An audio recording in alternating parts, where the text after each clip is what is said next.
Okay, yes. Hello, I'm Timmy, amateur portrait photographer and fan of old cameras. And I thought I would talk about the Nikon D200 today. And here it is. Now, I've got a little script here because I often go off track, don't I, Chris? Now and again. I don't know if you can hear Chris because I'm wearing a microphone and he is not. Anyway, yes, I bought this D200. Is that showing? Certainly is. Yeah. Jointly with a pal of mine called Richard, who's into these things, and he spotted it and said, "You fancy going joint buys on this?" And I thought, yes, I will. And he'd already got a D80, and I'd said in the past that I wouldn't mind one of these. And I'll just go into the history slightly.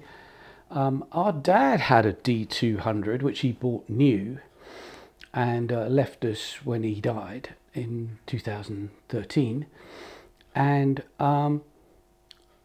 we were all up for having a D7000, so we traded it in thinking we'd get lots of better specs, but I never really liked the D7000, so never had a D200 again until now.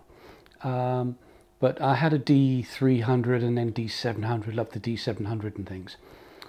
And then I saw Becky from the Greys podcast saying how she'd sold her D200 and liked the D300 less, and I think the colours of the CCD sensor in the D200, which came in 2005, it didn't have very good ISO and suffered the disadvantages of the CCD sensor, but it does produce nice colours and works very well in good light, and that's both for kind of natural light outdoors and with flash.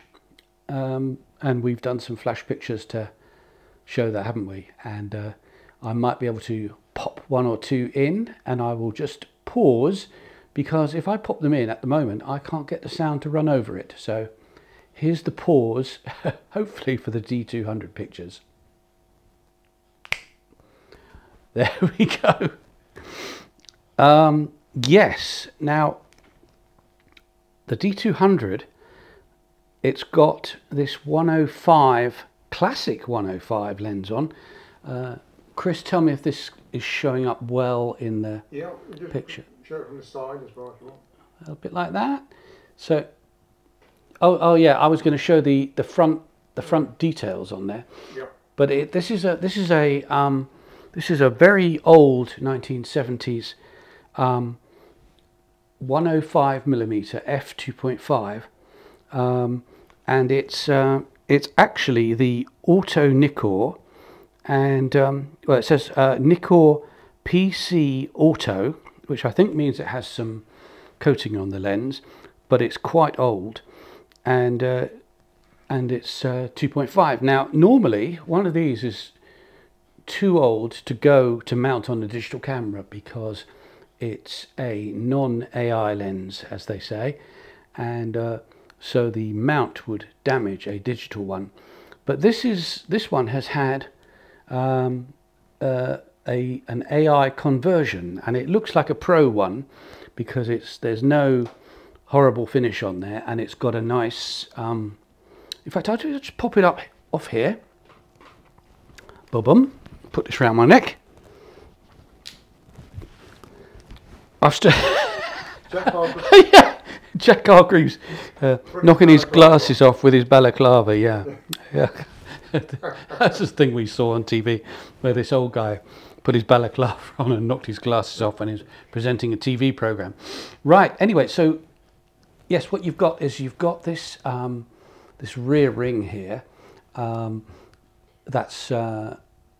is the AI conversion that's kind of added to the back of the lens, and you have these bits around here which on a non-AI lens, this kind of ridge will go all the way round and damage bits on the camera, but on an AI lens, there's lots of cutouts in there, and they will go in the camera.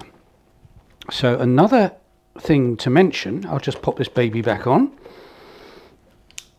is that the D200 is able to be set up for manual lenses, generally AI and AIS lenses, and converted non-AI lenses, and you are able to, even though there's no electronic connection, you are able to tell the camera in the menus what the lens is, so that as you rotate it, it detects what aperture you're on.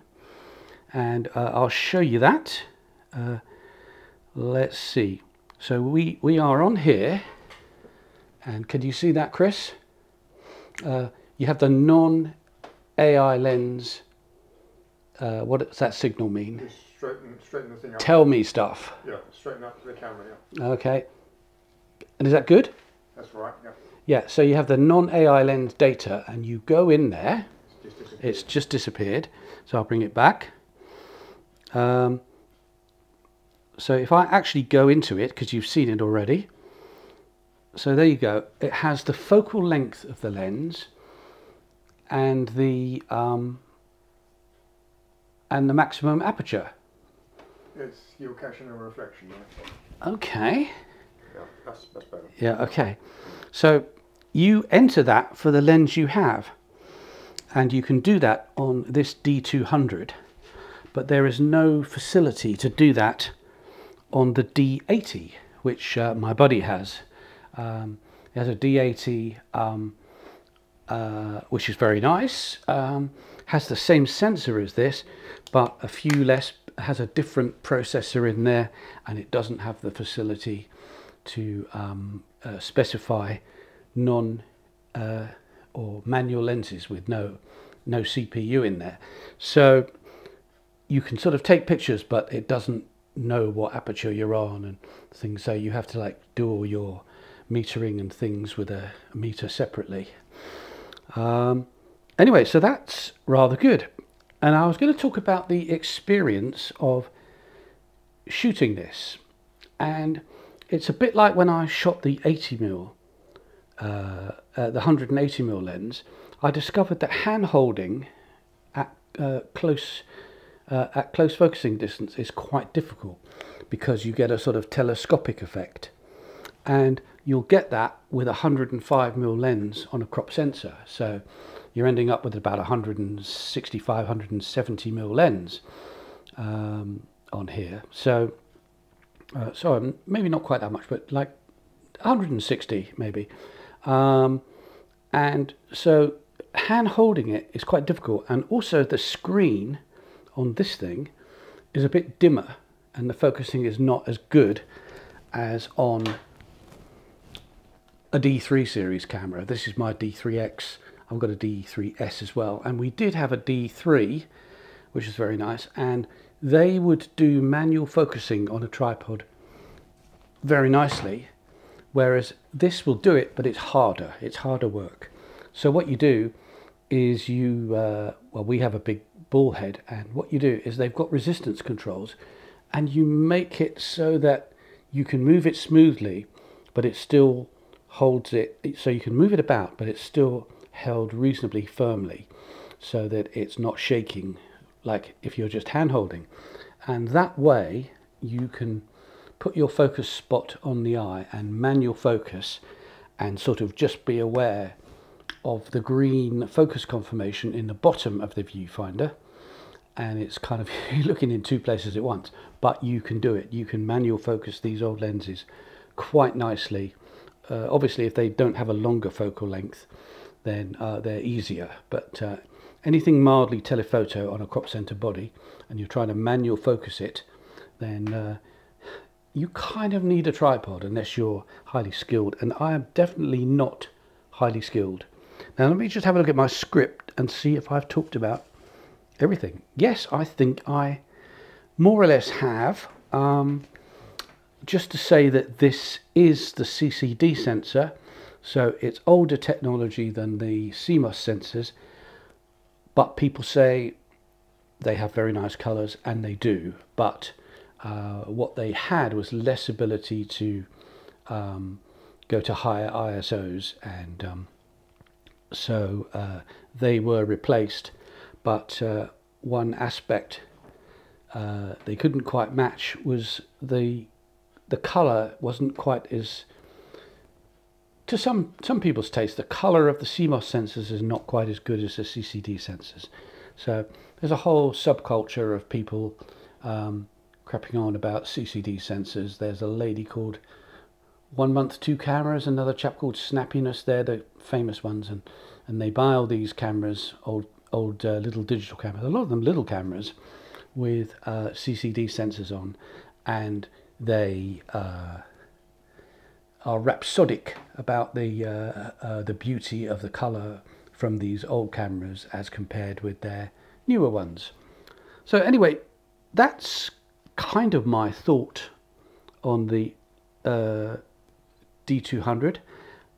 I didn't mention the statistics, did I? It's a 10.2 megapixel sensor in crop, so you're not going to get the massive blow-ups and things of today's things, but for portraits, you know, you can produce nice stuff with old cameras, and people worry, I think, unduly about huge amounts of megapixels.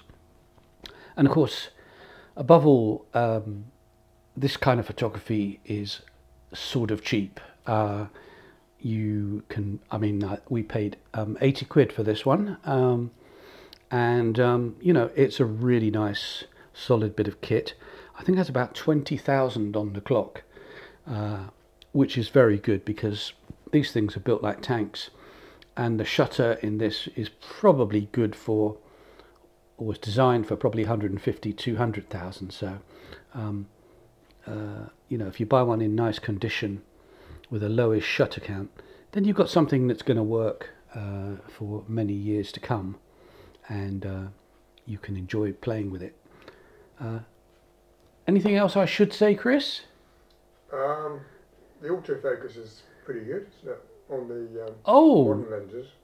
Yes, if you put the modern lenses on, or even some of the AFD lenses with the screwdriver in, all of them will work reasonably well in reasonable light. So it's not terrible at all.